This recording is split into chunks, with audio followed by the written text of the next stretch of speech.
Hey guys, Ernie here, Hiker MD, coming with another video. Do you guys ever worry about getting out of town, going somewhere, and ended up needing something that you wish you had?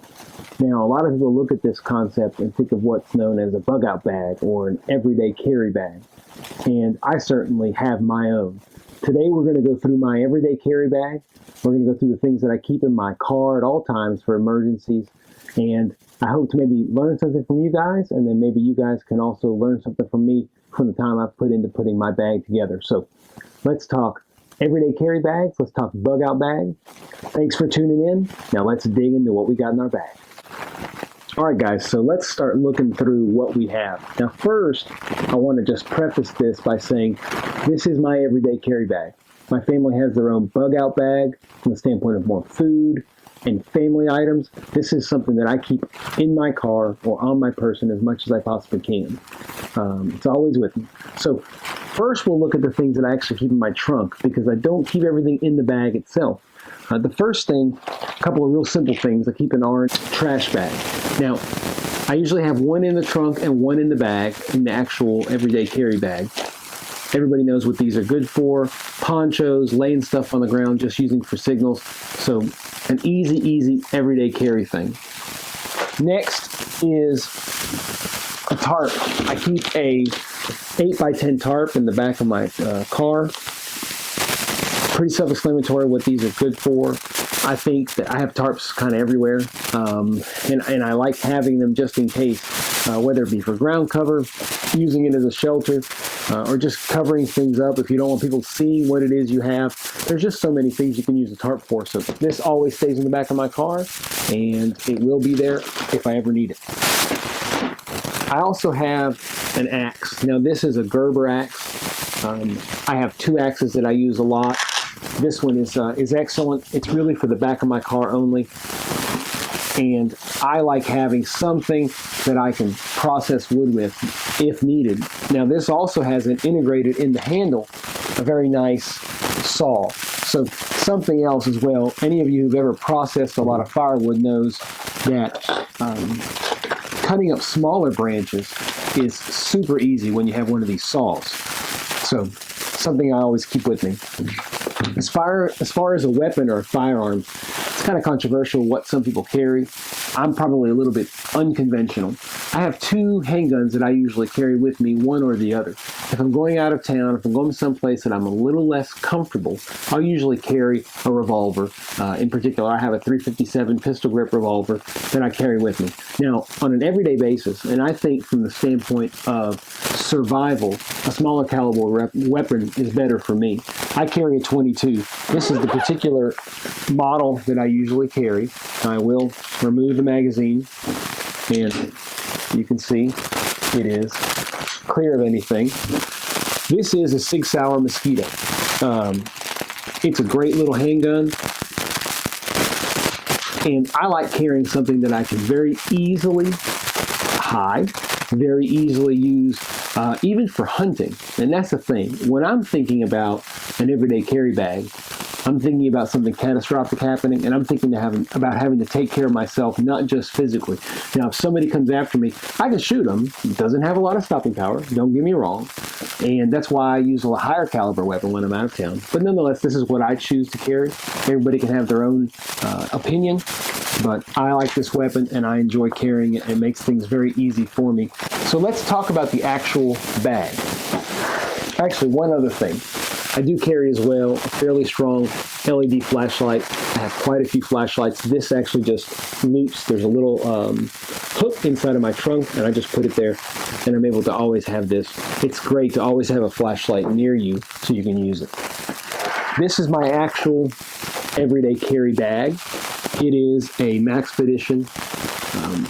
I believe it's called a Sitka Gear Slinger. It's one of theirs that has a sling type strap, and it's very comfortable. It's not a kind of bag that I would take on a long distance hike, but it is very comfortable for what its purpose is, which in this case is an everyday carry bag. So starting on the outside, I have a simple survival bracelet. Pretty self-explanatory there, just cordage. I also have on the outside a knife. This particular knife is the Ka-Bar Marine model. Keeps a very good edge, just a tough all-around knife. Also can use it for processing wood or whatever else you need. Just a great knife. I also like the fact that I can keep it here on the side. It has some great webbing along the side here, and I just put a simple loop. I don't know if you can see that. I just put a simple loop of paracord at the bottom, and I'm able to hold this in, and it's not going anywhere. Also loop the paracord right up here, so this is always with me. But also on the outside, just real quick, a carabiner, a little emergency whistle, and a compass, a small compass. On the other side, I carry a Nalgene bottle, obviously for liquids, but I also inside have quite a few things. There are a few Clif Bars missing right now because I ate them, but you want to keep them fresh. I have to put a couple more in. I have some beef jerky, energy drinks, powdered drinks, things to just help me get along if I need them. Just an easy place to carry some food if I need it. Again, this is an everyday carry bag. This doesn't have a significant amount of food. Our family bug out bag, which we'll review in a later video, does have more food, survival type food for 2 weeks for the family, and we'll go through that whenever time comes. Now for the actual bag, we'll dig in a little bit, try to make this as quick as possible. The front here has a notepad. This is a Streamlight stylus. It's a pretty bright pen light.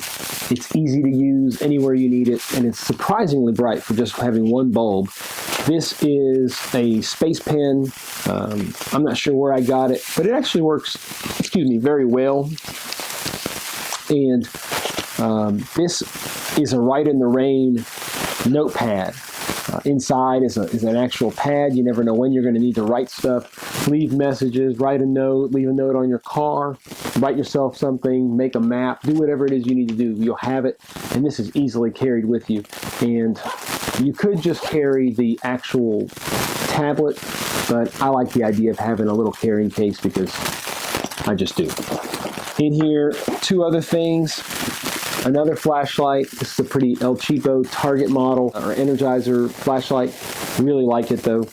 And then lastly, because everybody needs one, and you really do, is a compass. Worst case scenario. I don't hopefully intend to ever use this. I've read the books. I can use a compass. I encourage everyone to learn to do that. We may do some kind of a video on that in the future. But for now, we'll just know that I do carry a compass. That makes up the front of the bag. Back here is pretty simple. I try to keep my bag fairly open. I don't like to keep it jam-packed, mainly because I'm kind of a fiddler and I like to put things in and out and like to have the flexibility to do that. In the top here, I have one main thing, which right now is just this Bear Grylls knife sharpener. Works very well. You can take care of serrated edges as well as straight edges. And in classical Bear Grylls fashion, if I need to know SOS, there's the Morse code for SOS.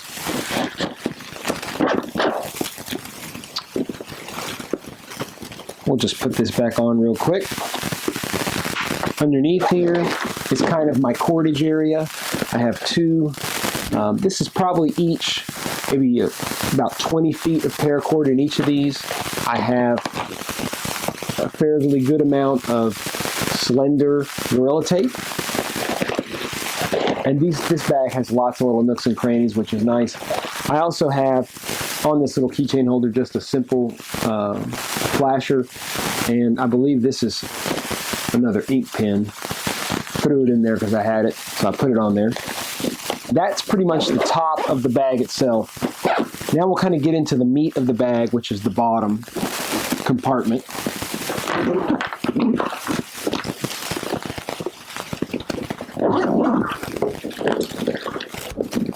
First, we'll start real simple. Beanie. It doesn't get super cold here in Louisiana. You never know when it will get cold. And of course, at night, if you're in a problem, almost any time of year, you can get cold enough to need this and need to fight hypothermia. On top here, we've got my fire starting kit.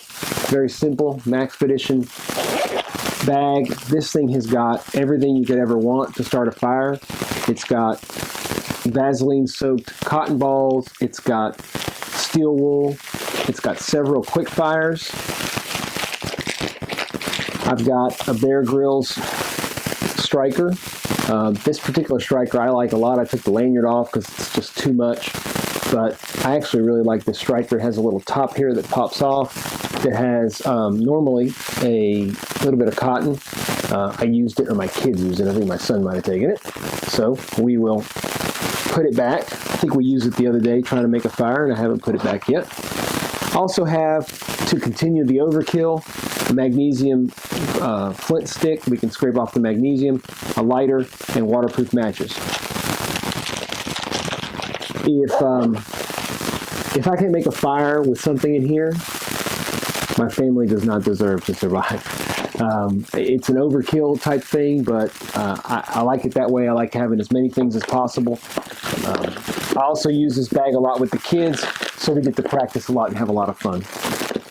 Also on top here, the last thing I have is a fishing kit. This has two sides. It's got several spools of fishing line, two different strengths of fishing line. It's got some bobbies. It's got plenty of hooks, baits. It also has a really neat system to make your own fishing pole that you can reel in.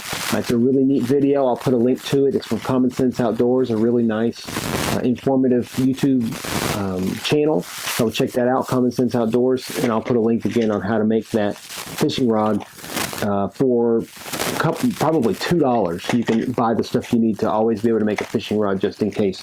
Plus, of course, the tackle and everything else you need. So that's the top here. On the bottom of this section, we can unzip. There's two things here. One is a battery pouch. Again, I'll put at the bottom somewhere down here what this is called, but it's a Maxpedition. It's got several batteries. It's got this. I have it set up right now. It will hold 8 total AA batteries, but I have it set up with 6 AA's and 3 AAA's. That gives me some variety. And I also have some hydrocortisone cream and some 100% DEET in this particular pocket. And then farther on down the road, I have 2 other things to go along with my pistol. I carry a brick of 22 ammo. I like the 22 because I can carry a brick, 100 cartridges, doesn't weigh that much, and I can have ammo for a fairly decent amount of time. If you're going to sit around and carry a bunch of 357 ammo, it's going to take a lot more weight and a lot more space. You always have to, for yourself, make a decision as to what you want. Do you want more stopping power, security, or do you want something you can hunt with better and take care of your family with better from the standpoint of survival? I've chosen the other. Now, quite frankly, in a survival situation, I hope I have both. But if I'm only carrying one, for me, I'm going to go ahead and carry a 22. I like the flexibility of being able to carry this. Now, the last thing up top here is water purification, which is a life straw. I bought these life straws. I bought several. I bought one for me and one for my wife's car, which is a good point. I have a pack similar to this in my wife's car. Don't forget your wives. It has a little more food because typically the kids are with her or with all of us in that car. So it's more heavy on food, but it has a lot of the same survival stuff in there to make sure we're taken care of, including this life straw. It works very well. The kids are able to use it very easily. I've shifted in my backpacking to a Sawyer Mini. I like that system better, but I have 2 life straws. They work great.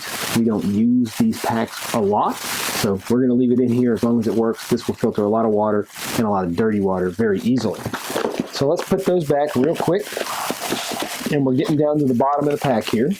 Y'all bear with me.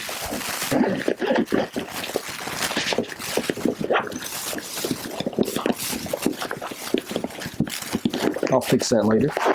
Now, down here I have 2 things. A pair of work gloves, which I think obviously are invaluable. If you have anything you're working on, these can help protect your hands and keep your hands warm. But most importantly, just protect your hands from any problems. Toxic chemicals, things that can cut your hands. Always want a good pair of work gloves. And second, I have a first aid kit. Pretty basic first aid kit. I'll show you all again. The Maxpedition. I like the Maxpedition products because they allow for easy organization. This particular one, I have some of my geocaching supplies, some little bison tubes with Motrin, Tylenol, and kids Tylenol. In the back here, I've got plenty of alcohol pads, and down there as well, I have some Neosporin packs. I've got a lot of cool stuff, betadine packs for larger wounds, a tourniquet, plenty of Band-Aids. I've even got scalpel here, just in case you have to drain an abscess or something like that. Fairly complete but small first aid kit that I think is pretty excellent. On front here, I have even more of the Neosporin as well. And then the last thing in my pack is the Maxpedition, I believe it's called the Fat Boy.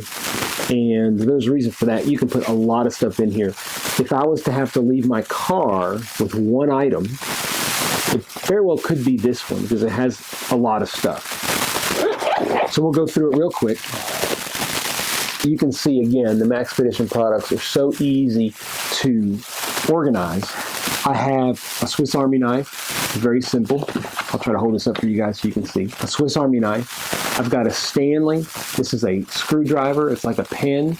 Both sides has reversible Phillips and flathead, small Phillips and flathead, as well as a larger size. I have a permanent marker. I have a light stick. In the back here, very simple, I have just a sheet of aluminum foil, heavy duty aluminum foil, pretty decent amount of it. Again, you just never know when you're going to need something like this, and it's nice to have it. This is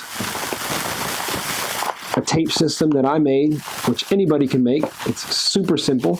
You get yourself a piece of dowel, you cut it to length. I have 3 types of tape. I've got standard duct tape, I've got electrical tape in the middle, and I have black Gorilla tape. Some redundancy here. Sometimes it's nice to have the colors you want, in particular black, so I put both on here. I've used this many times just in the need of tape, and I know exactly where it is.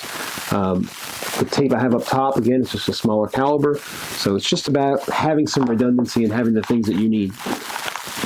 So one thing I added recently is this flasher, and you think, well, what is this? This used to go on the back of my bike, but it flashes very light, very bright. It can do all kinds of different flashes, different patterns, and I think you can see pretty quickly where this could be very useful in signaling.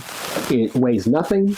It is extremely bright, especially in a super dark night, and I highly recommend using one of these or putting one of these in your everyday carry because it allows you to put something in front of your car if you want people to know it's there, if you're worried about them hitting it on a dark night, if it's foggy, whatever it might be. This thing is really actually pretty bright. I have just a standard headlamp. Anybody who's ever tried to do something of significance at night with a flashlight, holding it, changing a tire, for example, not a good idea. Get yourself a headlamp, works really well. I do have a traditional flashlight here. Again, just a simple Defiant flashlight. I buy a lot of my flashlights every year. I'll kind of stock up on a couple of new ones. I buy them a lot at Home Depot. Especially around Christmas time, they have some very good sales usually, and it makes for purchasing these things a little less painful as far as the cost goes. I have a simple multi-tool. This is the very first multi-tool that I ever owned. I have a much better model now, but this works perfect. It's great for my everyday carry because it's something that I can use. It has pliers, and it's just very, very nice. What I do a lot of times, like this Swiss Army knife or this, a multi-tool, I'll use older models that I've kind of upgraded. I use those more every day. And this sits in my car. I mean, it really does. It sits in my car. And a lot of this stuff's not really used. So I use it in emergency only or if I need it. So why use the newest stuff in that when this stuff will work just as well and I've replaced it with newer models. So three more things. Next is some water filtration tablets. Some redundancy again with the water filter. And an interesting item,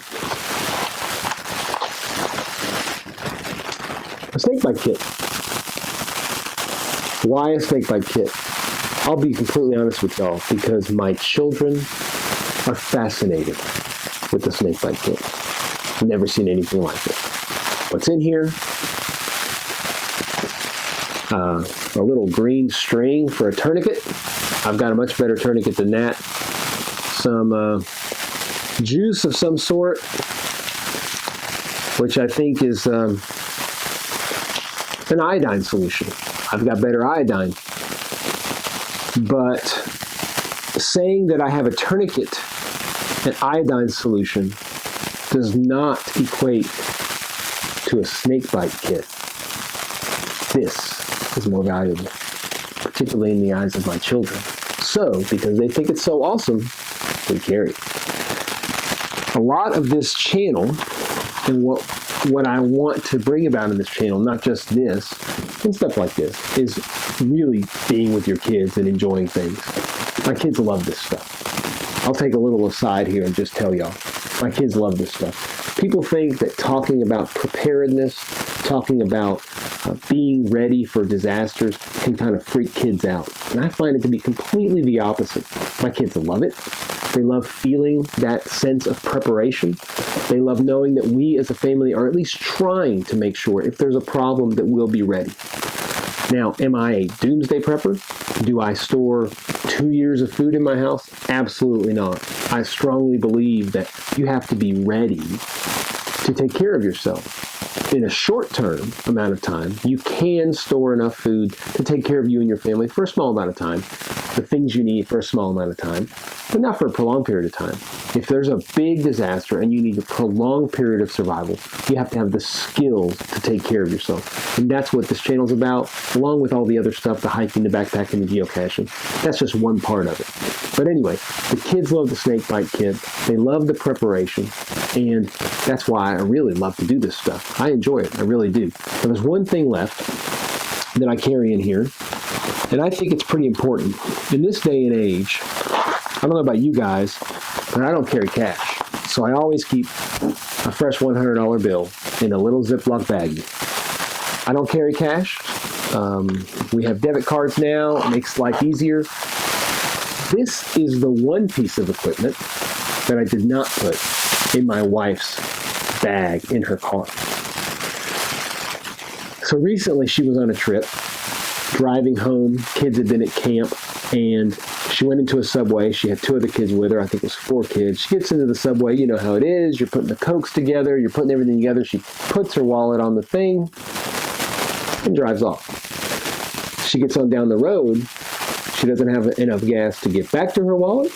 She doesn't have nearly enough gas to get back home. And she has no money. This guy didn't put the money in the emergency kit. But anyway, luckily I was able to go ahead and get her. I was able to drive up north, meet her and the kids, get them some food, get them some gas, and save the day. That wasn't an emergency. It wasn't a life-threatening situation. She could have pulled in anywhere and waited. But nonetheless, it just shows the value of this kind of stuff. If you need it, you want to be prepared. That pretty much ends the tour of my everyday carry bag. Now, I'll emphasize that I'm no survival expert. I'm not really even a survivalist. I'm just a regular guy who finds joy in getting prepared, who finds joy in feeling a little more comfortable about my scenario and my family's scenario and taking care of themselves. So I hope you guys take this with a grain of salt. This is what I carry. This is not some perfect list. I would certainly welcome comments. If you have critical comments, if you think that I've done stuff right, done stuff wrong, bring it on. I'm certainly comfortable with any of that stuff. But I hope more than anything that I can encourage others to say it's okay to start to get a little prepared. It's okay to put together a kit that can help you in the long term. And I hope that maybe this stuff that I have put a lot of time into and thought into for my family, for my specific circumstances, I hope maybe it can be helpful for you guys. So that ends our tour of my everyday carry bag. I hope that you guys maybe found it interesting.